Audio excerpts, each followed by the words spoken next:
ആ കമ്പനിയെ പറഞ്ഞു വെച്ചിരിക്കുന്നത് പാലക്കാട് തെരഞ്ഞെടുപ്പിന് ചെലവഴിച്ച പണത്തിന്റെ ഉപകാരസ്മരണയ്ക്ക് വേണ്ടിയിട്ടാണോ? നിങ്ങൾ പാലക്കാട് നെൽപ്പാടത്ത് വെള്ളത്തിന് വരെ കള്ളൊഴിച്ചാൽ മതിയോ സാർ? കേരളത്തിൽ ഒരു പ്രതിപക്ഷ നേതാവ് വേണോ എന്ന് ഉണ്ടോ എന്ന് പലരും പലപ്പോഴും ചോദിച്ചിട്ടുണ്ട്. കാരണം വി ഡി സതീശനെ കൊണ്ട് ഒരു പ്രയോജനമില്ല എന്ന് കോൺഗ്രസ്സുകാർ തന്നെ പറഞ്ഞു തുടങ്ങി. ഇപ്പോൾ പാലക്കാട് നിന്ന് ജയിച്ച രാഹുൽ മാങ്കൂട്ടത്തിൽ ഇന്നലെ നിയമസഭയിൽ ഒരു കന്നി പ്രസംഗം നടത്തി. സത്യത്തിൽ പിണറായി വിജയൻ നിക്കറിൽ മുള്ളി എന്നുള്ള ട്രോളുകളാണ് വരുന്നത്. അത്രമാത്രം പിണറായിയെ വാരിയിട്ട് അലക്കിയിട്ടുണ്ട്. യഥാർത്ഥ പ്രതിപക്ഷ നേതാവാകാൻ ഒരുപക്ഷെ മാത്യു കൊൾനാടനും രാഹുൽ മാങ്കൂട്ടത്തിനും മാത്രമേ അർഹതയുള്ളൂ എന്ന് കോൺഗ്രസ്സിലെ പലരും രഹസ്യമായല്ല പരസ്യമായി പറഞ്ഞു തുടങ്ങി. എന്ത് തോന്നുന്നു?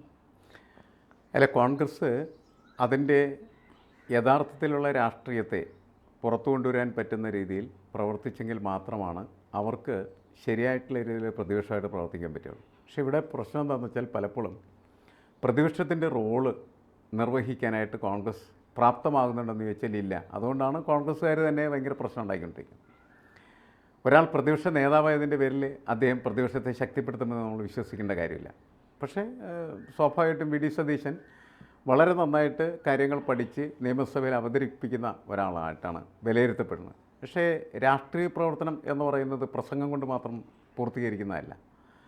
അതുകൊണ്ടാണ് അവരുടെ ഇടയിൽ അത്തരത്തിലുള്ള അഭിപ്രായ വ്യത്യാസങ്ങൾക്ക് കാരണമായി തീർന്നത്. മാത്യു കുഴൽനാടനായാലും അതുപോലെ രാഹുൽ മാങ്കൂട്ടത്തിലായാലും പ്രസംഗത്തിൻ്റെ മേഖലയിൽ ഇവർ കാണിക്കുന്ന ഒരു പ്രാഗൽഭ്യം എന്ന് പറയുന്നത് രാഷ്ട്രീയത്തിൽ കാണിച്ചാൽ മാത്രമേ അവർക്ക് ഉയർന്നു വരാനായിട്ട് കഴിയുള്ളൂ. ഇപ്പോൾ അവർ ശരിക്കും പറഞ്ഞാൽ അതിൽ മിന്നി നിൽക്കുന്ന നക്ഷത്രങ്ങളാണ്. പക്ഷേ അവർക്ക് ശരിയായിട്ടുള്ള രാഷ്ട്രീയ നേതൃത്വമായിട്ട് മാറണമെങ്കിൽ അവരുടെ ഒരു പൊളിറ്റിക്കൽ ആസ്പെക്റ്റ് ഉണ്ട് അതിൻ്റെ. ശരിക്കും അതാണ് നമ്മളുടെ ഈ പല നേതാക്കൾക്കും ഇല്ലാതെ പോകുന്നത്. അതുകൊണ്ടാണ് അവരുടെ ആളുകൾ തന്നെ അംഗീകരിക്കാതെ പോകുന്നത് എന്നാണ് നമ്മൾ മനസ്സിലാക്കേണ്ടത്. അതിൽ മാറ്റം വരണം.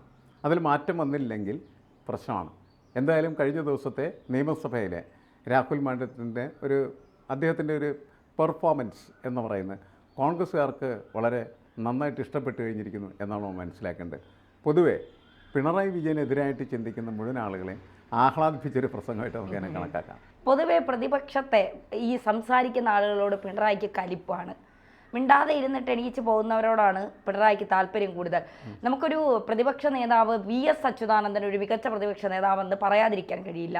പിന്നീട് ഒരു പ്രതിപക്ഷ നേതാവ് കേരളത്തെ തുടക്കത്തിൽ വി ഡി സതീശൻ ഭയങ്കര സോഷ്യൽ മീഡിയയിലൊക്കെ വൈറലായിരുന്നു, ഭയങ്കര തള്ളുമൊക്കെ നടത്തി വന്നിട്ട് പിന്നെ വി ഡി സതീശൻ ഉണ്ടോ എന്ന് നമ്മൾ ഇങ്ങനെ തോന്നി നോക്കേണ്ട അവസ്ഥയൊക്കെ വരികയുണ്ടായി. കാരണം ഇപ്പം എന്ത് പ്രശ്നം വന്നാലും മൗനത്തിലാണ് വി ഡി സതീശൻ. അത് എന്തുകൊണ്ടാണ് എന്ന് മനസ്സിലാകുന്നില്ല. ഈ മുഖ്യമന്ത്രി കുപ്പായത്തിനൊക്കെയുള്ള അടികൾ നടക്കുന്നതിനിടയ്ക്കാണ് ഈ യുവത്വം ഈ കത്തിക്കയറി വരുന്നത്. ഇപ്പോൾ വിഷ്ണുനാഥിനെ പോലുള്ള, രാഹുൽ മാങ്കൂട്ടത്തിനെ പോലെയുള്ള, അല്ലെങ്കിൽ മാത്യു കൊൾനാടനെ പോലുള്ള, ചാണ്ടി ഉമ്മനെ പോലുള്ളവരൊക്കെ ഈ നേതൃനിരയിലേക്ക് വരാൻ അർഹരാണ് എന്നുള്ളത് അവർ തന്നെ കാണിച്ചു കൊടുക്കുകയാണ്. ഇത് കോൺഗ്രസ് പൊതുവെ കൂട്ടത്തിലുള്ളവരെ തന്നെ കാലുവാരാൻ കാത്തിരിക്കുന്നവർ. അപ്പോൾ രാഹുൽ മാങ്കൂട്ടത്തിൻ്റെ ഒരു കാലുവാരൻ അടുത്ത നിയമസഭാ തെരഞ്ഞെടുപ്പിൽ സീറ്റ് കൊടുക്കാതെ മാറ്റുന്ന അങ്ങനെ എന്തെങ്കിലുമൊക്കെ നമുക്ക് നേരത്തെ തന്നെ പ്രതീക്ഷിക്കാൻ വകയുണ്ടോ? അല്ലേ, രാഹുൽ മാങ്കൂട്ടത്തിൻ്റെ ഒരു പാറ്റേൺ എന്ന് പറഞ്ഞാൽ വി ഡി സതീശനാണ്. കാരണം എന്ന് വെച്ചാൽ അങ്ങനെയാണ് അവർ തമ്മിൽ ഈ ഡെവലപ്പ് ചെയ്തിരിക്കുന്നത് പൊളിറ്റിക്സിൽ ഞാൻ മനസ്സിലാക്കും. പക്ഷെ വേറൊരു കാര്യമുണ്ടല്ലോ, സ്വർണം കായ്ക്കുന്ന മരമാണെങ്കിലും പുരയ്ക്ക് മീതെ വളർന്നാൽ അത് ശരി, അത് അവരൊക്കെ മനസ്സിലാക്കി തന്നെ പ്രവർത്തിക്കേണ്ടത് ആവശ്യമാണ്. പക്ഷേ കോൺഗ്രസിന് ഒരു ഗുണം ഞാൻ കാണുന്നത് ഒരു നെക്സ്റ്റ് ജനറേഷൻ ലീഡേഴ്സ് ഡെവലപ്പ് ചെയ്യാനായിട്ടുള്ള സ്കോപ്പ് ശരിക്കും നമുക്ക് കാണാം. അത് ഇവരെല്ലാം അങ്ങനെ വരുന്ന ആളാണ്. പക്ഷേ അവരുടെ പോരായ്മകൾ എപ്പോഴും പരിഹരിക്കേണ്ടത് എങ്ങനെയാണെന്ന് വെച്ചാൽ ഈ പ്രസംഗത്തിൽ മാത്രം ഒതുങ്ങി നിന്ന് അവർ മുന്നോട്ട് പോയി കഴിഞ്ഞാൽ അവർക്ക് രാഷ്ട്രീയ നേതൃത്വമായി മാറിത്തീരാനായിട്ട് കഴിയില്ല. നമ്മളുടെ സമൂഹത്തിൻ്റെ പൊതു പ്രശ്നം ഇപ്പോൾ അതാണ് ശരിക്കും. നമുക്ക് കൃത്യമായിട്ട് ഇപ്പോൾ VS അച്യുതാനന്ദൻ പ്രാസംഗികൻ എന്ന നിലയ്ക്ക് അല്ലല്ലോ രാഷ്ട്രീയ നേതാവായത്. അദ്ദേഹത്തിൻ്റെ പ്രവർത്തനം, അദ്ദേഹത്തിൻ്റെ ഈ ഇടപെടൽ രംഗത്ത് ഇവരും പുറകിലാണ് എന്നാണ് ഞാൻ മനസ്സിലാക്കുന്നത്. കാരണം ഇവരിപ്പോൾ ഒരു സമരം നടത്തുന്നു, ബ്രൂവറിക്കെതിരെ ഒരു സമരം അവർ നടത്തി. കുറേ ദിവസം കഴിയുമ്പോൾ ഇവരുണ്ടാവില്ല, അവരെ പിരിഞ്ഞു പോകും. അങ്ങനെയാണ് ഇതുവരെ നടത്തിയ എല്ലാ സമരങ്ങളും പരിശോധിച്ച് കഴിഞ്ഞാൽ ആ സമരങ്ങളിൽ 2 ദിവസം മത്താപ്പ് കത്തുന്ന പോലെ കത്തിജ്വലിച്ചിട്ട് പിന്നെ അപ്രത്യക്ഷമാകുകയാണ് ചെയ്യുന്നത്. രാഷ്ട്രീയ പ്രവർത്തനത്തിന് ഒരു സ്റ്റെബിലിറ്റി ആവശ്യമാണ്. ഒരു വിഷയം കയറി പിടിച്ചു കഴിഞ്ഞാൽ ആ വിഷയത്തിൻ്റെ പിന്നാലെ പിന്തുടർന്നിട്ടെന്ന് പറഞ്ഞ് അതിൻ്റെ ഒരു റിസൾട്ട് കിട്ടുന്നവരെയും അതിൻ്റെ ഒപ്പം നിൽക്കുക. അങ്ങനത്തെ ഒരു സ്വഭാവം VS-നുണ്ടായിരുന്നു. അങ്ങനെയാണ് അദ്ദേഹം പുറകെ നടന്ന് ബാലകൃഷ്ണപിള്ളയെ ജയിലിൽ പിടിച്ചാക്കി. അങ്ങനെ ഒരു ഫോളോ അപ്പ് എന്ന് പറയുന്നത്, ഫോളോ അപ്പ് വളരെ പ്രധാനപ്പെട്ടതാണ് ഏത് വിഷയത്തിലും. ആ ഫോളോ അപ്പ് കാര്യത്തിൽ ഇവരെത്രമാത്രം പ്രഗത്ഭരാണ് എന്ന് കാലമാണ് തെളിയിക്കേണ്ടത്. എങ്കിൽ മാത്രമേ നമ്മളിപ്പോൾ ഈ കന്നി പ്രസംഗത്തിൽ കത്തിജ്വലിച്ച് നിൽക്കുന്നതായിട്ടുള്ള രാഹുൽ മാങ്കൂട്ടത്തിൽ വരാൻ പോകുന്ന കാലത്ത് കോൺഗ്രസിൻ്റെ തീപ്പൊരിയായി മാറും എന്ന് നമുക്ക് പറയാൻ കഴിയണമെങ്കിൽ ഈ കാലത്തിൻ്റെ ഒരു പ്രവചന സ്വഭാവത്തെ നമുക്ക് ഉൾക്കൊള്ളാൻ കഴിയണം. അതെങ്ങനെയാണ്? അത് തീർച്ചയായിട്ടും ഇവിടെ രാഷ്ട്രീയ പ്രവർത്തനത്തിൻ്റെ അടിസ്ഥാനത്തിലാണ്.